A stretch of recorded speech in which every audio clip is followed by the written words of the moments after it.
दोस्तों आज का ये वीडियो हर उस नौकरी पेशा, हर एम्प्लॉयर, हर स्टाफ और हर उस व्यक्ति के लिए बेहद जरूरी है जो कहीं ना कहीं काम करता है, क्योंकि 21 नवंबर 2025 से पूरे देश में कोड ऑन सोशल सिक्योरिटी 2020 पूरी तरह से लागू हो चुका है।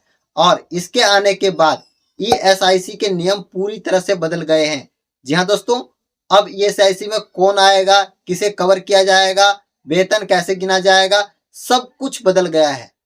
और इसको लेकर सर्कुलर भी जारी कर दिया गया है ईएसआईसी के द्वारा। तो दोस्तों इस सर्कुलर में क्या कुछ बताया गया है, क्या कुछ नए नियम लागू किए गए हैं ईएसआईसी को लेकर, सब कुछ डिटेल में बताने वाला हूं। तो वीडियो को बिना स्किप किए हुए लास्ट तक जरूर देखिएगा। चलिए दोस्तों देर न करते हुए वीडियो शुरू करते हैं।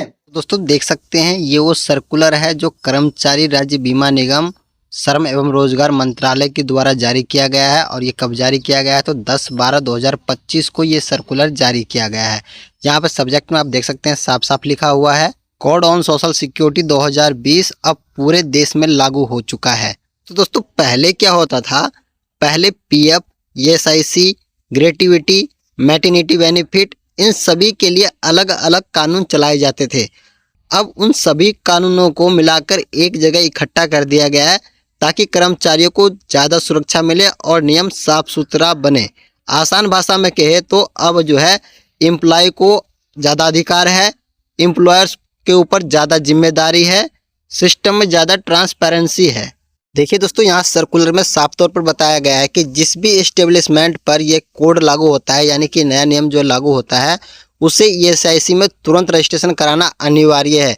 यानी कि लगा लीजिए आप जिस कंपनी में काम कर रहे हैं उस कंपनी में 10 या 10 से अधिक वर्कर अगर काम कर रहा है तो कंपनी को ईएसआईसी में रजिस्ट्रेशन कराना अनिवार्य है। अगर कंपनी देरी करता है, डिले करता है तो कंपनी के ऊपर पेनल्टी भी लगाया जा सकता है, साथ में लीगल कार्रवाई भी किया जा सकता है।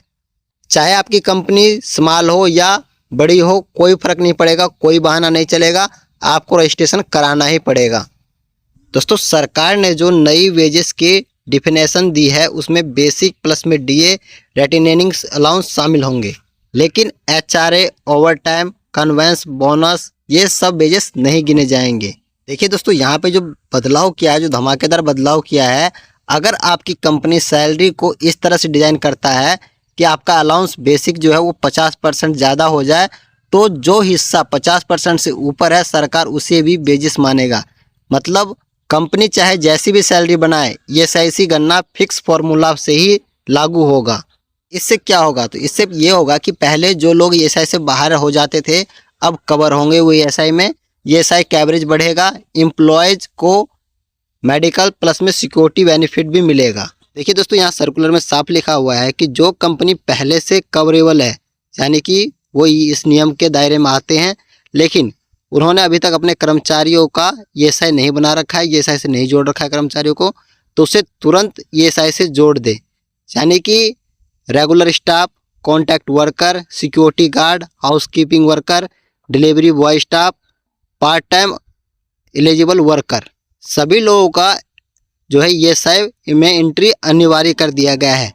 अब कॉन्ट्रैक्टर ये नहीं कहेगा कि एजेंसी करेगा और एजेंसी ये नहीं कहेगा कि कॉन्ट्रैक्टर करेगा, क्योंकि जिम्मेदारी और वर्कर का ईएसआई कार्ड बनाना ये जिम्मेदारी केवल कंपनी की है। साथ में दोस्तों यहाँ सर्कुलर में ये भी लिखा हुआ है कि कंट्रीब्यूशन जो है वो समय पर जमा होना चाहिए, क्योंकि ईएसआई केवल तभी एम्प्लॉय को मेडिकल सुविधा बेनिफिट देगा जब समय पर कंट्रीब्यूशन जमा होगा।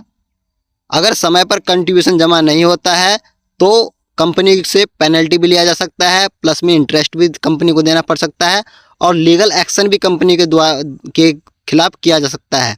जो एम्प्लॉयर है वो इस पॉइंट को बिल्कुल भी इग्नोर मत कीजिएगा, क्योंकि अगर आप पेमेंट में देरी करेंगे तो पेनल्टी प्लस में इंटरेस्ट और प्लस में लीगल एक्शन भी लिया जा सकता है आपके खिलाफ, तो इसको ध्यान में जरूर रखिएगा।